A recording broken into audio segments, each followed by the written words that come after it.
In memory of Father Michael O'Hara. Prologue. Late autumn. In Michigan, nature had staged its annual show of shows. No artist, living or dead, could have matched God's broad strokes of color in stands of trees. Now it was gone. Brilliant leaves had faded in turn to dull and fallen to earth. There are those for whom spring signifies birth, summer, life, autumn, death, winter, burial, followed by nothing. For others, the very perpetuity of the seasonal cycle attests to summer as life, autumn, death, winter, burial, and spring, rebirth into eternal life. Father Robert Kienzle belonged to the latter school. And those were the thoughts he mused on as he stood very much alone in the Holy Sepulchre Cemetery. He shuffled his right foot, allowing the chilly breeze to waft some leaves, uncovering a grave marker set flush with the ground. The chiseled inscription provided minimal information, a name and 2 dates, the earlier commemorating birth, the latter departure from this life. In the span between these 2 dates was a life that changed many others. Actually, this story began some 40 years earlier. Father Kienzle, then a young priest, was appointed the unlikely editor of the Detroit Catholic, the archdiocesan newspaper. The Detroit Free Press, reporting the appointment, termed the paper influential, and was patently surprised that this inexperienced inner-city priest had been given the job. Concurrent with the appointment, Kienzle was directed to live at the rectory of St. Ursula. St. Ursula's could have been designated an ethnic parish, having been erected in a neighborhood almost entirely Italian. By the time Kienzle moved in, it was almost equally Italian and Polish, with a mix of African-American. The most distinctive feature of St. Ursula's was its pastor, Father Angelico, who succeeded the affable Father Pompilio. In the early 60s, the Second Vatican Council was about to break forth upon the world. Few could have guessed the changes it would bring. At this time, the clergy were split not along conservative and liberal lines. Rather, the line was drawn between pastors and their assistant priests. Father Angelico was one of a trio of East Side pastors recognized as notorious tyrants. He virtually imprisoned the 2 priests assigned to him as assistants, and dictated their daily schedule down to the very minute. In this he was not blocked by current church law. With rare exception, each priest who served under Father Angelico emerged from his 5-year stint with a severe case of shell shock or battle fatigue. Whatever one cared to term their condition, they were rubbed raw. The one who uniquely escaped Angelico's tender mercies was Father Kienzle. Angelico had no pigeonhole for him. Kienzle was not a defenseless assistant. He was in residence. Whatever the hell that meant, Angelico had no idea what to do with him, nor what his role might be in the pastor's fiefdom. For all Angelico knew, Kienzle might be a chancery spy. So Bob Kienzle ended by, in effect, writing his own ticket. He offered daily Mass and assisted on weekends. Father Kienzle could not help but be acutely aware of the shameful treatment accorded Angelico's assistants.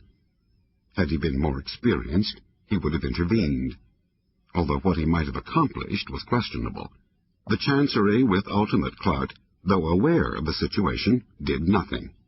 Once Kienzle left St. Ursula's, he tried to bind up the wounds of shredded dignity inflicted by its despotic pastor. As part of this effort, he established an informal group dedicated to supporting those who had served under Angelico, or were presently imprisoned there. The nuns who staffed St. Ursula's school were in worse condition than the parish's assistant priests. Not only were they browbeaten and cowed by Angelico's pervasive presence, they were also dominated by their rigorous religious order. Not until nuns began leaving religious life in large numbers in the wake of the council were these women free to join the recovering Ursuline group. In the beginning, the organization was more or less ad hoc, called upon as needed. Gradually, as a result of the growing priest shortage, fewer and fewer priests were assigned to St. Ursula's. Then Father Angelico died. The group's raison d'etre began to wane. Eventually, the group, or what was left of it, met only once a year, on the first Wednesday of June. Now, in the year 2000, fewer than 10 of the Ursuline Club remained, and a peculiar chemistry marked their relationship. At this point, Kessler was able to do little more than observe their interaction, an interaction that tore asunder committed pairings and forged others, an interaction that led to death for one of the members and possible complicity for others. He felt sorrow for the one at whose grave he now stood and prayed. He felt sorrow for just about everyone involved on that fateful day, the first Wednesday in June. Chapter 1. Never get sick on a Wednesday. Why not? Because the doctors and priests will be on the golf course. Lil smiled at the memory of the old wheeze as she peeled strips of bacon from the package and slid them into the frying pan. It was very much an in-joke for Catholics of long standing, who could count themselves well within the loop. Once upon a time, when Catholics fell ill, a priest might be summoned as routinely as a doctor. While the doctor scribbled a prescription, the priest would confer the appropriate sacrament and assure the family of his prayers, as well as those of the other parishioners. Nowadays, doctors don't make house calls, and priests, an ever more endangered species, are buffered from callers by answering services. Nonetheless, Wednesday is still a popular day off for those able to arrange it. Lil wore only the top half of a man's pajamas. The man, still snoozing, wore the bottoms. The sun was creeping into the basement studio apartment. The tiny dwelling comprised a kitchenette wall, one bath, and an all-purpose space that was foyer, living room, dining room, and bedroom. This Wednesday in June promised to be a pleasant day, the type that invited one to get out and enjoy the weather. Many of those left behind this suburban apartment complex, after the majority went off to work, mostly mothers and young children, would gather poolside. Not this couple. Lil and Rick had to be extremely careful. This caution did not concern Rick nearly as much as it did Lil. He was by nature carefree, spontaneous, and relatively fearless. She envied him these traits. Still, she feared they'd be found out.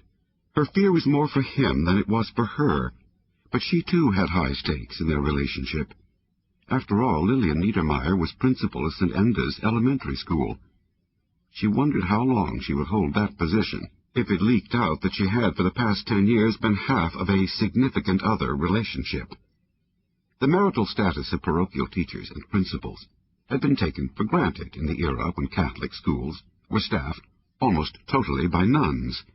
Religious brothers served a few schools. Priests, Jesuits, Basilians, and the like, taught at some other schools as well as at seminaries. That considerable dedication, for that was what it was, solved any number of problems. There were no unions in Catholic schools. There was nothing to be negotiated. There were no interviews of prospective teachers to sap the pastor's time. If St. Parathanasius' school was slated to have 24 Dominican nuns, there they were, 24 dedicated women, all in black and white habit. None of the 24 had volunteered for a specific parish. The pastor did not select any of the nuns. They were sent. Like so many other changes in the Catholic Church since 1965, when the Second Vatican Council concluded, things were radically different in today's parochial schools. Formerly, there was no challenge in finding the layperson on the Catholic school faculty. She was the only one wearing ordinary clothing. Now there was plenty of challenge. The nun, if there was even one on the faculty, probably couldn't find a religious habit to save her soul, literally.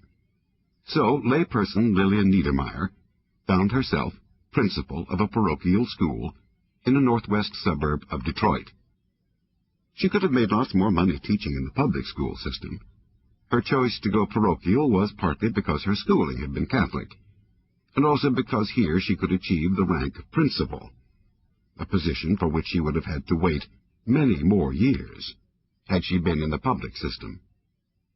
But what would the parishioners of St. Enda's, let alone Father O'Leary, the pastor? To keep listening to this audiobook, I've left you a link in the description so you can do it, at no cost thanks to Audible's 30-day free trial.